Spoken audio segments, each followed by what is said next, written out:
All right, so May wrap up. Everything I read and watched in the month of May, starting with books. I had a phenomenal time and a terrible time. Everything I read was either phenomenal, 5 stars, ones that I really didn't expect anything from, or terrible, 1 star, why did I even finish this? And most of those were ones I had high expectations for. So, starting off with ones that I should have known better. I know my own reading taste. I knew this was not going to be for me, but my cousin recently got into thrillers, and she likes Freida McFadden, or McFadden? I don't know her name, but she really likes this author, so I said I'd give it a try. So I picked up 2 of her books and read them more or less back to back, trying to give this author a chance. Maybe it's like saying this one book wasn't for me, but maybe this one will be. The first was The Inmate. Waste of my goddamn time. Oh my god. So premise is very simple. Single mother, father of child is in jail. Her testimony put him there. She's now working as a nurse in the prison he's at. People don't really care about that. So he is in contact with her and is trying to convince her that he did not try to murder her, and she's remembering things wrong with someone else, and he didn't kill her friends, yada yada, and she starts to believe him. The plot is like, hey, this other character, the best friend, is totally suspicious and evil, and he's probably guilty, and the prisoner's like, yeah, you shouldn't trust him. Hammering over the head with that. And I'm just like, if you're bringing up this early in the plot, clearly he is not going to be what the plot wants me to believe. And I'm not going to go into spoilers, but I called every single plot twist except one, but technically I did call it. I just didn't get the technicality of it right. Boring as hell. All this is monotonous dialogue, boring conversations, no driving narrative, the plot hammering over the head to make you want to believe that this guy is the bad guy and this one's actually the good guy, that you know that can't actually be it or it wouldn't be a thriller. And I did like the ending. That last chapter, which I called as a joke. I jokingly said this was going to happen, and it did. I was not being serious. I was joking. But that happened, and I'm just like, okay, right.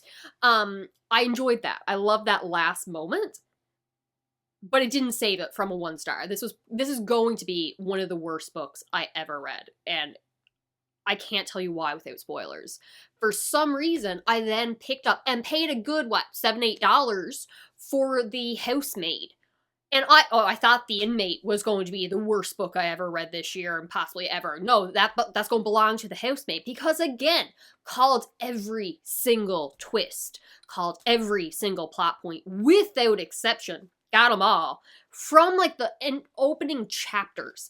Woman is released from prison. She has a record. She's got a history and doesn't think she's going to be able to get a job. She's hired as a live-in housemaid for this rich lady. Rich lady is abusing her like crazy. Husband's being so sweet, and they have a room for her with a lock on the wrong side of the door so you can lock it from the outside, and there's scratch marks on the door on the inside, and that's how this opens up, and I'm like, okay, so this is going to happen, this is going to happen, this is going to happen, and guess what happened? This happened, this happened, this happened.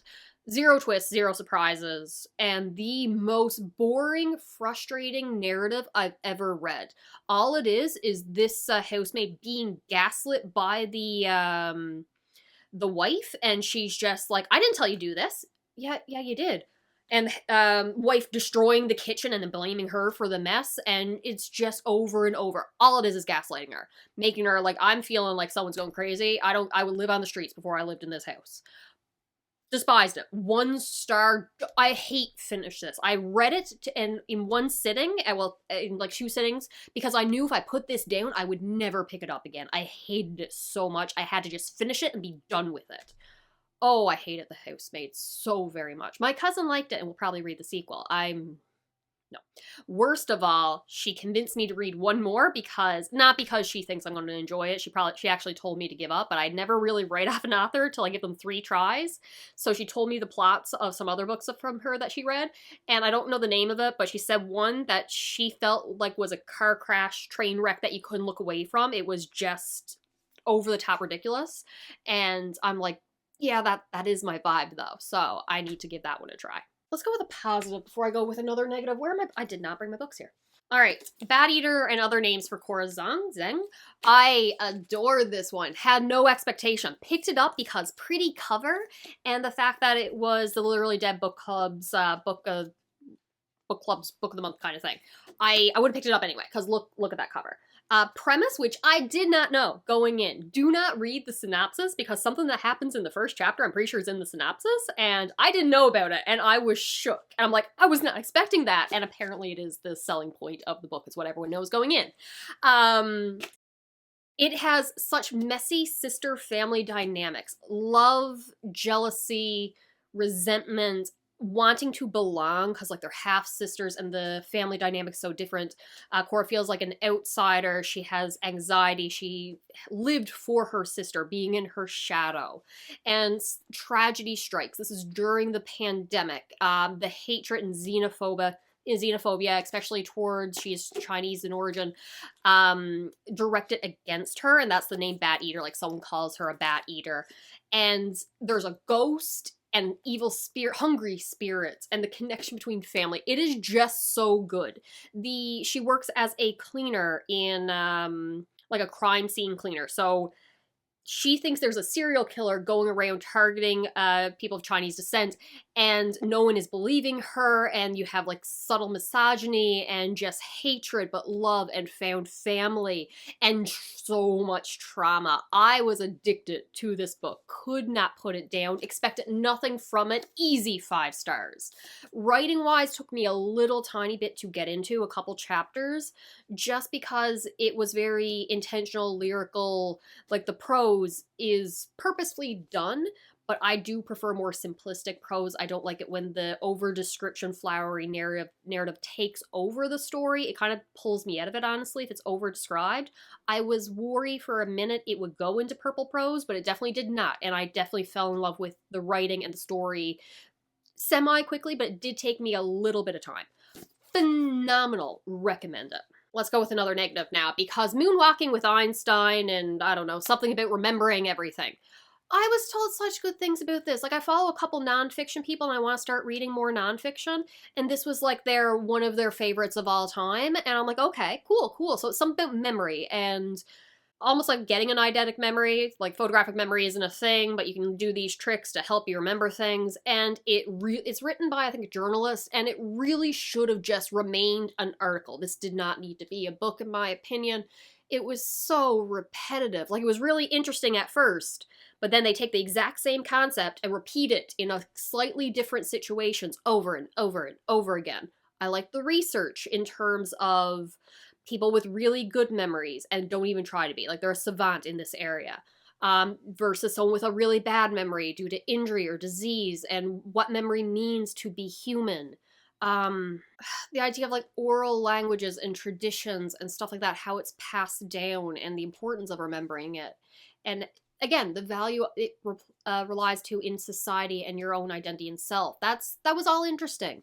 I enjoyed him bringing up like little tricks on how to vision is better with, you're able to remember images better. So if you assign information to an image, you can remember that image, you put that image in a location that you know well, you can reclaim that image later on to remember what it's connected to. That all was fine, but the actual process of him spending months training his memory and the goggles he was wearing and how he studied with these cards and how his scores improved trying to get to this memory competition and win the world championship. Repetitive, not a driving narrative, not a focus that I enjoyed. I would have loved this as an article, not as a book. So not for me, but I did see the reason and potential, even if the reason was at the end, the conclusion came up to be, no, this wasn't all that helpful in real life because we have outside devices that could remember this stuff for us. I see the purpose. I see the execution. I'm proud that someone did this, but in terms of entertainment as a novel, not for me. I gave it like a 2, but it was like a pity 2. Really was a 1 for me. Let's go to positive again. Why do I not have books taken out? Okay. Rebecca, Daphne du Maurier. I finally read it. This is one of the classics in the horror, is this really horror? It's sort of horror, genre that I finally got around to reading. Fell in love. It is beautifully written. I'm obsessed with Rebecca, Daphne du Maurier. The writing, the characters, all so good. So I will never get over how much I love the simple idea of the protagonist not having a name. Not only because I can't remember names, because I can't. I will forget all names. But the idea that the character is so overshadowed by the sheer memory of the former wife, Rebecca. She is now married to a character whose name I honestly forgot, Mr. De Winters, something like that. And every aspect of this protagonist's day-to-day life is completely dependent on how Rebecca, the first wife, would have done things. Rebecca was beloved. She did it this way. Well, we must do it this way. And like to the point that she loses her own identity and just defaults to she will be the wife of, I'm just calling him DeWinter, that's probably his name. And then you learn the truth of Rebecca and these big twists and moments and like over the top, and it doesn't ever go the way I'm expecting. Like someone's just like, I'm going to blackmail you with this. And he's like, no, you're not. I'm going to turn myself in and you will be, look the fool. And I'm just like, I love this. I love it. And then, oh god, 5 stars. Easy. 10 stars if I could give it. Love it. Even if the writing doesn't have like the focus, driving focus that I normally would want, like it's not an exciting read. I did a combination of physical and audio just for with the slower moments dragged on a little bit. I could switch to the audio, still enjoy myself, but not a page turner, not a fast page turner. Still 5 stars. And then I go and I leave my review on Goodreads, good enough, and sometimes I'll go look at the most recent reviews at the same time I post, just to see what people are thinking at the exact same time that I finished it. Someone said, beautifully written, but so shallow and lacking any depth. And I'm just like, did we read the same book? The book that's written in what? When was this published? 1938. Published in Great Britain in 1938. A book that focuses on a woman who is completely losing her identity to the point that the only woman that has a sheer presence and will be remembered and her legacy known by the context of this novel is the woman who defied gender norms, had a whole lot of sex, loved to go sailing and adventuring, and the sapphic tones that was subtle until it basically gives a small monologue on how she hated men and the relationship and love with the maid, that housekeeper that she grew up with. Written in 1938, you think that book was shallow and lacking depth. I do not understand readers sometimes because this was phenomenal. We have to go with another negative, and I'm so disappointed. This was probably one of my most anticipated books of the year. I absolutely adored Tender is the Flesh. It wasn't a perfect 5-star, but I loved it until like the very end, and the plot just went in a way that wasn't for me, and I'm like, I don't know what I wanted, but this wasn't it. It didn't have a satisfying ending. But I loved it so very much. Going to be one of my favorite, just impactful horror novels. So the author, Agustina Bazterrica, she wrote a new novel, The Unworthy, and it's a cult, and that's all I knew, and I should have read the synopsis. I haven't read a synopsis in so long. I really need to start reading synopsises, because I say I was tricked into reading a dystopian novel. This is very clearly in the synopsis a dystopian story, and I know those aren't for me, but I'm like, oh, you know what? It's a cult. It could be, I like cult stories. So I gave it a try. I finished it, but it is written in like journal entries, and she's not all that present because, you know, you're in a cult. And I can't really tell you what the plot is, because I don't know. There was sex, there was a lot of torture. There was an awful lot of torture, and I do like the idea of criticizing religious and religious extremists kind of thing. There was a love story that was there and good. I need a cognitive narrative plots progression and an ending that isn't the obvious ending. I mean, there are themes of shame and resentment and like hatred, internal hatred, and then hatred towards others, specifically other women, when really you should focus on those who are abusing both of you and not feel hatred for another abuse victim. But you know, you're in a cult, you don't see it that way. You think this religious figure who's speaking to God knows everything. There's forgiveness and there's acceptance. There are very good themes and morals. It's just the story is not a narrative that I personally enjoy. So I see the reason, I see the purpose, I see why others enjoy it. It's just the writing style, not for me. I need to explain better. The narrative was like cold and detached, and that put a distance between me and the character. But I feel like she's departmentalizing, separating herself because of the abuse that's happening in this cult, but that doesn't make me connect to the story if the viewpoint character is also detached from reality. Last for novels is going to be Finding Me by Viola Davis. Now, I'm no longer the biggest movie fan. I don't watch them that often. I used to love movies and TV shows. That would be my life. I'd just be sitting in front of the TV watching television. Then I kind of found that I have money for books. But Viola Davis, one of the few actresses whose name I not only know, but absolutely love. I love her in basically everything I've ever seen her in. Even when I watch a terrible movie, if she is in it, she's the best part of that movie, and she saves the movie for me without fail. So I'm like, okay, I want to try to get more into nonfiction. I like the last memoir I read. Let's give this one a try. And I'm so happy I did. I didn't have any expectations going in, but 5 stars, beautiful. The focus on her growing up, I had no idea the absolute devastating poverty that she survived and went through and lived with her family.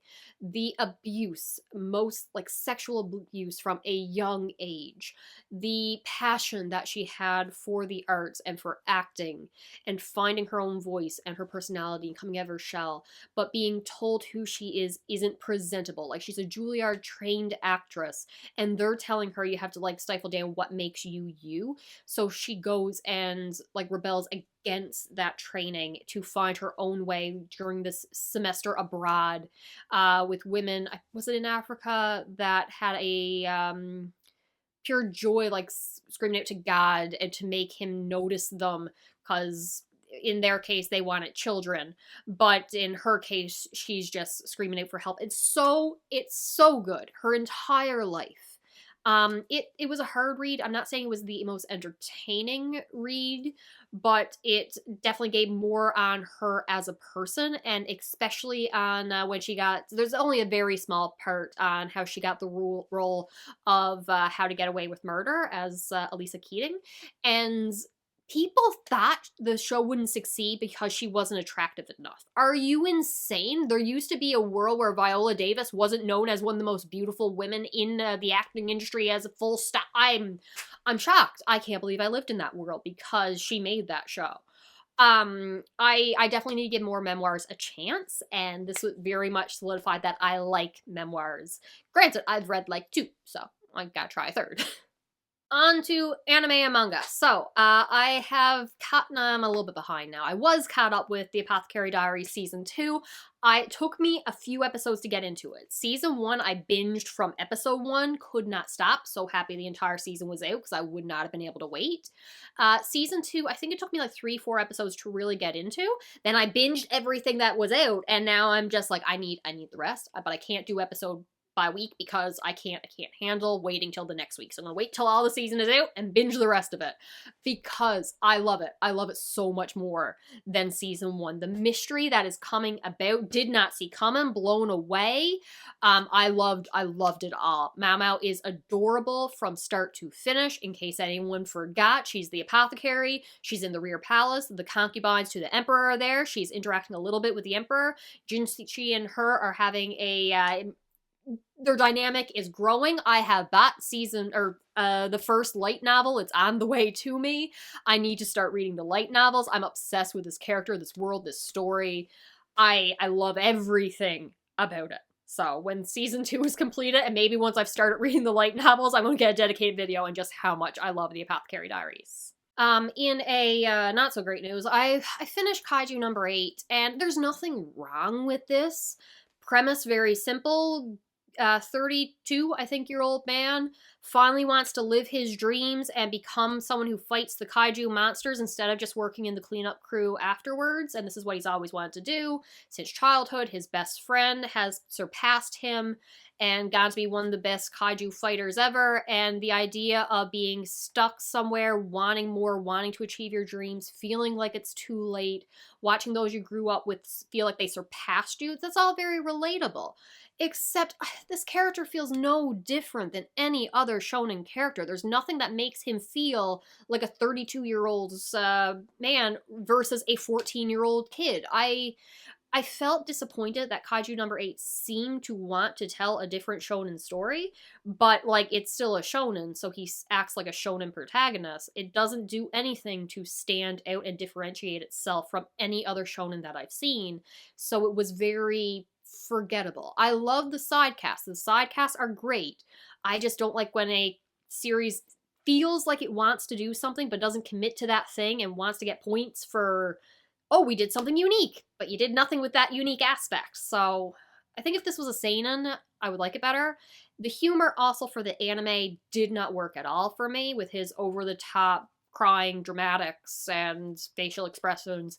I know myself. I know this would have worked better in the manga for me, but nothing about the plot made me want to go read the manga. So I got much more things on higher priorities than Kaiju number 8. So I don't think I'll watch season 2. It's not bad by any means. It's just aggressively average for me.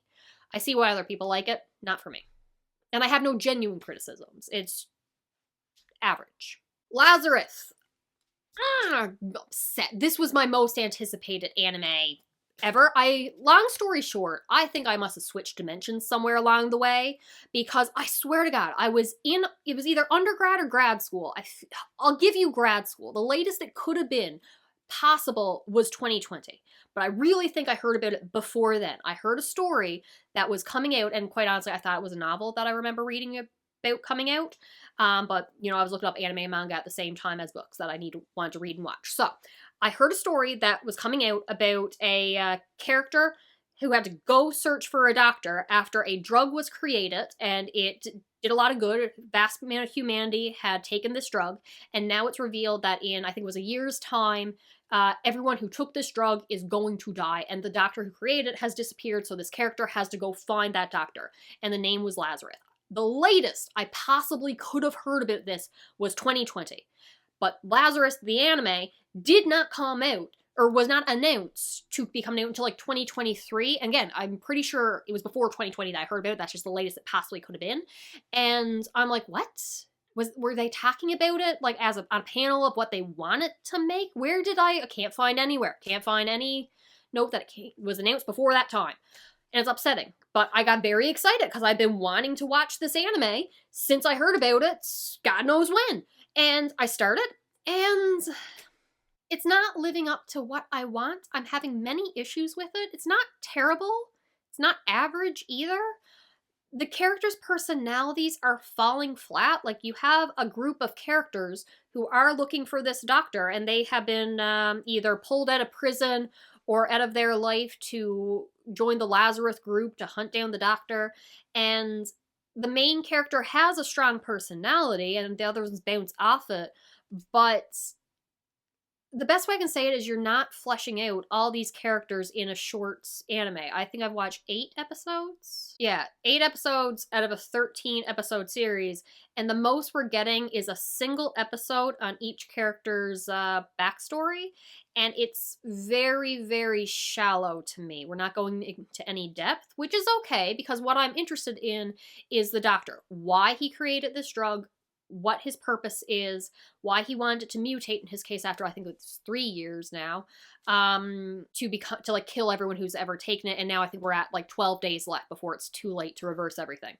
And like, he was very much on a strong environmental stance, protect the planet, and now the last ice cap has melted at the same exact day that he predicted. And he did research into this, and he gave warnings, and like the third trumpeter of the apocalypse kind of thing. So the mystery of why he's doing what he's doing, what his motivation is, does he really want to kill all humanity, does he want to be found, that's all very interesting. So I don't need great depth to the characters, but it's lacking to me. Sorry, just cutting in because it really feels like the world itself isn't fleshed out. Because you're telling me you've now been told that there's like 2 weeks left to live or something like that, or a month left to live at one point, and one kid walks out of his high school or college class being like, yeah, I'm leaving and I'm not coming back. Everyone else is just sitting there calm. People are still going to coffee shops and meeting up for coffee. There are still employees working at a coffee shop. There's not mass panic, protests, riots in the street. Assuming, which I don't think is the case, it feels like everyone believes this, because at one point in time they have a conference saying we've developed a cure, and someone breaks in trying to steal it, which wasn't true. They were trying to lure someone out. But it's not even like the government is making an announcement. No, you're safe. Don't believe the lies. Listen to us. We'll keep you safe. Everything's handled. It's not that bad. It might have some side effects later on. We're developing an anti thing. But you're not going to die even if you don't take this. Don't worry about it. Like, it doesn't feel like the world is responding how they should to being told at this point in time that I'm at, you got 12 days left to live. Also, I don't want to go into spoilers. Some things make me think that a twist will happen with the main character. I'm like, yeah, you were a little heavy-handed on that one, but okay. The world and characters are not fleshed out to me, and I don't know if the mystery of why the doctor did what he did is going to be enough to save this series for me that I was so excited for. It's such an interesting premise, and I'm sad. Also, it's only available in dubbed form, and I'm not really one to care about subbed or dubbed, but the English voice acting is just not fitting to the characters for me. I don't know why. There's nothing that I would have switched to the sub by now, just because I wasn't clicking, and I don't have that option. So I don't know if this was the case. I had pretty high expectations, because I feel like I've been waiting for this forever, but I'm upset. I want it more, but we'll see how I feel once the season 1 is actually completed. Side note, I also have not watched Cowboy Bebop. I think the only one I've watched from this creator is Terror in Tokyo, which is another one that is the only one that I've despised the English voice acting for. I can only watch it in the sub form. It's the only anime where that's a thing. Weird. I have finally finished Orb on the Movement of Earth, and I loved it. This is not a series that I personally could binge. It is not an entertaining, fast-paced story to me, mostly because of the breaking up of the plot with different characters and protagonists. So the idea is very simple. It is a heliocentric model versus a geocentric model, as people are trying to discover and prove and do science that the Earth is not in the center of the universe, is the sun, and the Earth and all the planets rotate around the sun, where the church believes the Earth is the center of the universe and God created everything and we're not questioning God, that kind of thing. Now, this is definitely historical fantasy, heavy on the fancy. Did the church really prosecute and kill and burn people alive for believing that the Earth wasn't the center of the universe? Probably. I'm sure someone did. But not to the extreme that the story makes it out to be, or that we have records of, to the best of my knowledge. However, the church did do terrible things, and I feel like the idea of just putting the focus on the heliocentric model is kind of a representation of church telling people what they can and cannot do, can and cannot feel, can and cannot research, the control of other subjects as well. So it just simplified the plot. So it doesn't have everything else that the church prosecuted and killed people for. It's just all representative in this model. And the idea and love of research for the truth, no matter the circumstance, no matter the consequence, just wanting to know and view the truth despite what everyone else around you in society and the law is saying to you. So I love that. I love all the characters in this story. The only thing that stopped it from being a bingeable story is the fact that it's separated into different parts, because not one person contribute completely to this idea.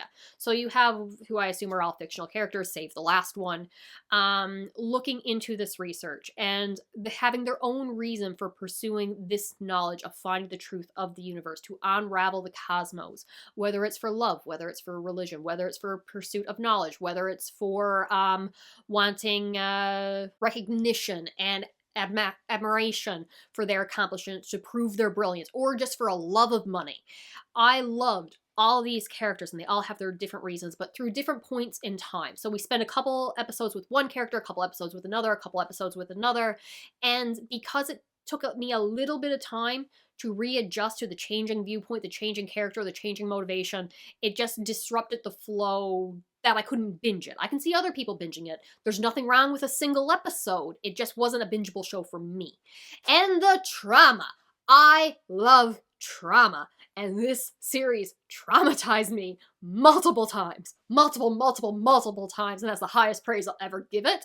The villain that chases people down, the Inquisitor, I have never been more terrified of a character in my life. Oh my god, I love him so much. He terrifies me. This was brilliant. I'll give a more coherent spoiler video later. This was brilliant.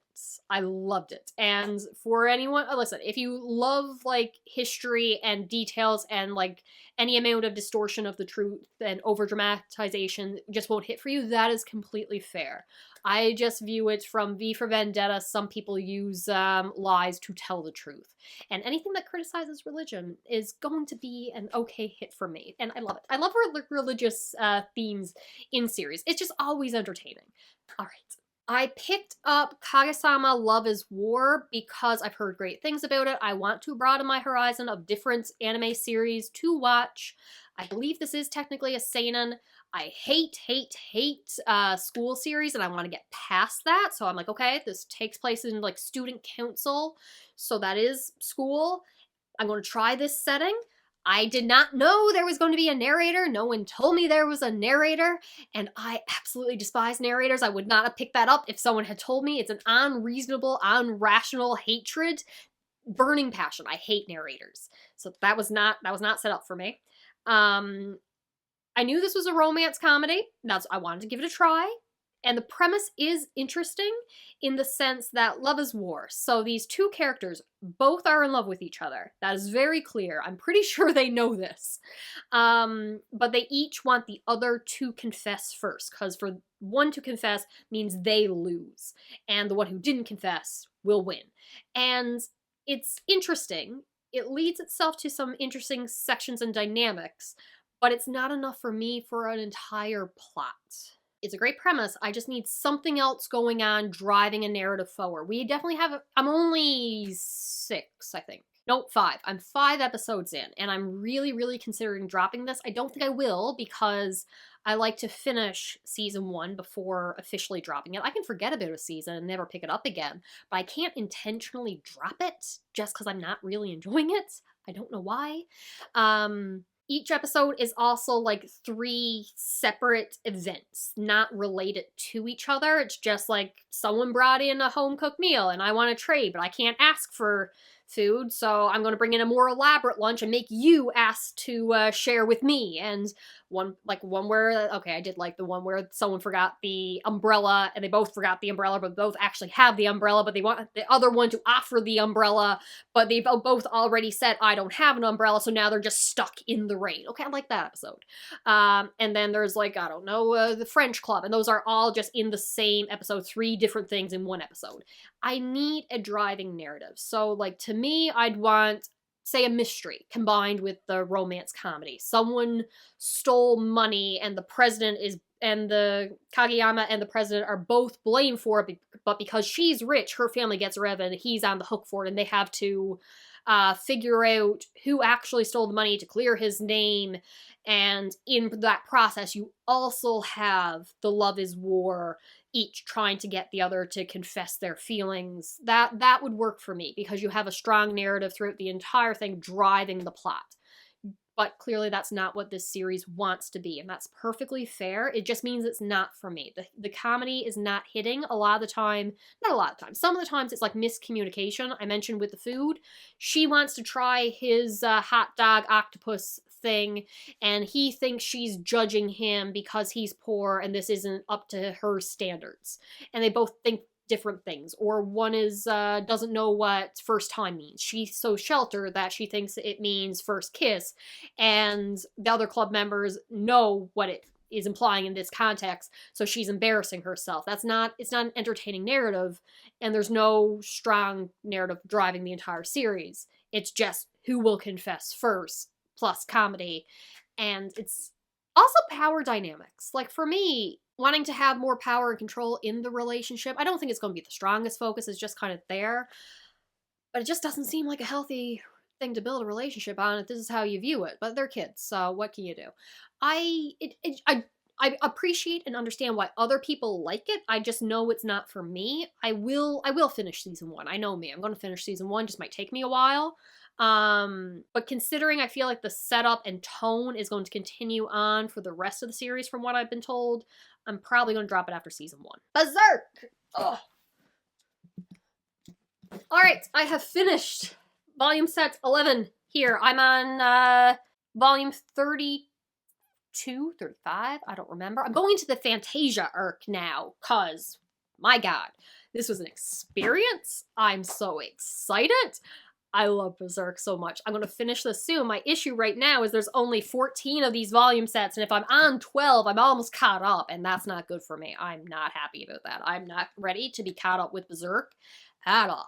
One Piece, obviously, I'm on chapter 1150, loving every second of it. Oda, take all the time you need, but I need the next chapter so bad. What else have I? Oh, Goodnight Pun Pun and Chainsaw Man. I sadly have not made any progress in. I've watched more anime, read more books, and other volume sets. I'm currently working through what's called Oathbringer. It's very thick. I was reading it, but then a character showed up, and I was not ready for this character to show up because I hate them, and I had to put that down. Like, I want to read this. I want to read this so bad, but I don't want to deal with this character right now. And I finally progressed, and it's okay because that character got hit in the face really soon after his introduction in this book, and I'm like, oh, okay, that's good. That's good. I can keep reading now. Yeah, but this has been a phenomenal month in terms of anime, manga, and books. I'm very happy with majority of things I've watched and read. The ones that I did not like, I'm going to pretend they didn't happen because I had such a good time with everything else. All right, that is all I got. I will talk to you later.